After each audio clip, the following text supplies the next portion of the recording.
SIR करते समय एक बहुत बड़ी संख्या में चुनावी कर्मी चुनाव आयोग के साथ कंधे से कंधा मिलाकर काम करते हैं। आपको पता होगा कि लगभग हर 1000 वोटर के ऊपर एक पोलिंग स्टेशन औसत तौर पर हो जाता है। हर पोलिंग स्टेशन पर एक सरकारी कर्मचारी बूथ लेवल ऑफिसर के तौर पर कार्य करता है। एक विधानसभा क्षेत्र में 300 या 400 के बीच में लगभग पोलिंग स्टेशंस होते हैं और हर विधानसभा क्षेत्र में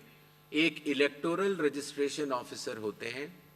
वो भी सरकारी कर्मचारी होते हैं और एसडीएम के स्तर के होते हैं और उनके अंडर में ये सारे बीएलओज कार्य करते हैं। इलेक्टोरल रजिस्ट्रेशन ऑफिसर को सहायता करने के लिए assistant electoral officer registration officers भी होते हैं, जो कि लगभग हर तहसील में एक या उससे अधिक होते हैं। ईआरओ एक सब डिविजनल मजिस्ट्रेट के लेवल का अधिकारी होता है, जिसकी कानूनी जिम्मेदारी होती है कि वो मतदाता सूची ड्राफ्ट तैयार करे, जनमानस से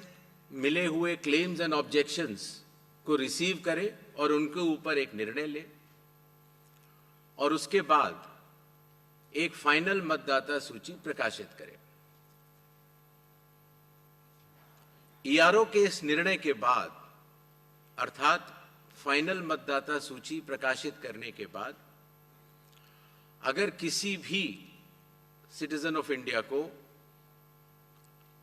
उस विधानसभा क्षेत्र में रहने वाले किसी भी मतदाता को अगर कोई भी अपील करनी हो तो वो उस जिले के जिला अधिकारी के पास कर सकता है और अगर वह जिला अधिकारी के निर्णय से भी असंतुष्ट हो तो उस राज्य के चीफ इलेक्टोरल ऑफिसर के पास अपनी सेकंड अपील दायर कर सकता है। यह मैं इसलिए आपको बता रहा हूं कि बिहार में सभी राजनीतिक दलों के साथ मिलकर जब एसआईआर हुआ, उसके बाद जो जिला मजिस्ट्रेट्स के पास अपील आई 38 जिलों में, वह 0 थी। अर्थात ईआरओ और इलेक्टर्स ने मिलकर और बूथ लेवल एजेंट्स ने मिलकर बहुत ही अच्छा काम किया।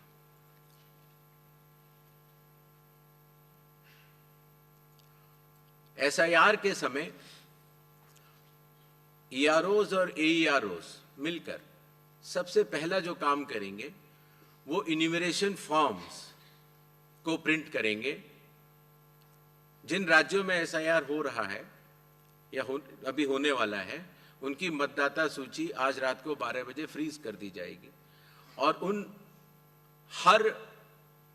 मतदाता को जिसका नाम उस सूची में है, उसको एक यूनिक इन्यूमरेशन फॉर्म प्रिंट करके बीएलओ उसके घर देने जाएंगे। इन्यूमरेशन फॉर्म में वो आवश्यक डिटेल्स होंगे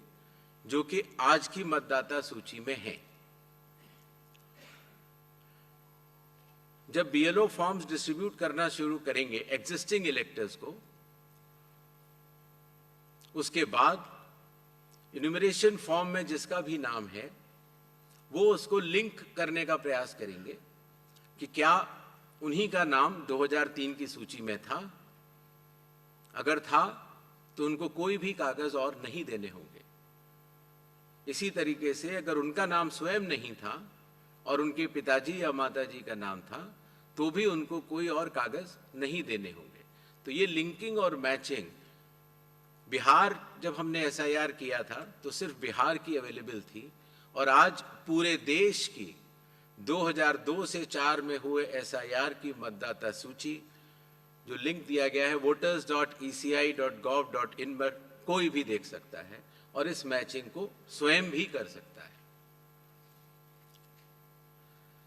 बीएलओज बूथ लेवल ऑफिसर्स एसआईआर की प्रमुख कड़ी होते हैं। जब वो घर जाते हैं तो कई बार ऐसा भी हो सकता है कि किसी और व्यक्ति की उम्र उस घर में 18 साल के ऊपर की हो गई हो, तो हाथ की हाथ उसी समय वो उनका फॉर्म 6 भी भरवा लेंगे और डिक्लेरेशन भी ले लेंगे और उसकी मैचिंग और लिंकिंग भी पुराने एसआईआर से कर लेंगे। कई बार हमारे मतदाता अगर पढ़ने या लिखने में उनको दिक्कत है तो बूथ लेवल ऑफिसर उनको इन्यूमरेशन फॉर्म भरने में मदद भी करेगा और मदद करने के बाद इस तरह के सारे इन्यूमरेशन फॉर्म्स मैचिंग और लिंकिंग करने के बाद वो ईआरओ और एईआरओ को जमा करेगा। कई बार एक बार जब बूथ लेवल ऑफिसर घर जाता है तो या तो कुछ मतदाता अवेलेबल नहीं होते या कहीं गए होते हैं और या उनको मैचिंग या लिंकिंग करने में कोई समय लग रहा हो, तो ऐसे केस में बूथ लेवल ऑफिसर्स दूसरी बार भी जाएंगे और तीसरी बार भी जाएंगे। 3 बार हर बीएलओ हर घर जाएगा। जो प्रवासी लोगों की समस्या को हटाने के लिए जो राज्य से कुछ समय के लिए बाहर गए हुए हैं लेकिन वहीं के सामान्यतः रहने वाले हैं, वो ऑनलाइन भी भर सकते हैं और खास तौर से कई बार अर्बन वोटर्स को, क्योंकि उनके दिन के समय ही ऑफिस आवर्स रहते हैं, तो वो भी ऑनलाइन भर सकते हैं। बूथ लेवल ऑफिसर का यह भी कार्य होगा कि जब वो इन्यूमरेशन फॉर्म देता है तो इन्यूमरेशन फॉर्म दस्तखत करके मतदाता को वापस भी करना होता है। तो अगर मतदाता की मृत्यु हो चुकी हो या वो स्थायी रूप से प्रवास कर चुका हो या वो एक से जगह ज्यादा रजिस्टर हो गया हो, तो वो उस जगह दस्तखत नहीं कर पाएगा और ऐसे लोगों की शिनाख्त करना भी बीएलओ की जिम्मेदारी है। एक बात मैं फिर कहना चाहता हूं कि जो मतगणना, वो इन्यूमरेशन फॉर्म की जो फेज होगी उसमें किसी भी व्यक्ति से किसी और कागज की आवश्यकता नहीं होगी, बस उन्हें अपनी मैचिंग या लिंकिंग दिखानी होगी कि 2003 में किसके साथ है। नेक्स्ट, सारे फॉर्म्स मिलने के बाद ईआरओ और एईआरओ ड्राफ्ट सूची प्रकाशित करेंगे। ड्राफ्ट सूची में उन्हीं मतदाताओं का नाम होगा जिनके इन्यूमरेशन फॉर्म्स वापस मिल गए हैं। जिन मतदाताओं की मैचिंग या लिंकिंग नहीं हो पा रही है, 2003 में कहां थे, 2003 में आपके माता पिता भी नहीं थे या कोई भी नहीं था, ऐसे लोगों को भले ही उनका इन्यूमरेशन फॉर्म मिल गया हो लेकिन नोटिस जारी करेगा ईआरओ और एईआरओ, और नोटिस जारी करने के बाद फिर वो उनकी एलिजिबिलिटी डिसाइड करेगा इंक्लूड करने के लिए या एक्सक्लूड करने के लिए बेस्ड ऑन इंडिकेटिव डॉक्यूमेंट्स, जो मैं आगे बताऊंगा। ईआरओस और एईआरओ की यह जिम्मेदारी होगी कि कोई भी योग्य मतदाता छूटे ना और कोई भी अयोग्य मतदाता सूची में अंदर ना आ पाए। ईआरओ के फैसले के खिलाफ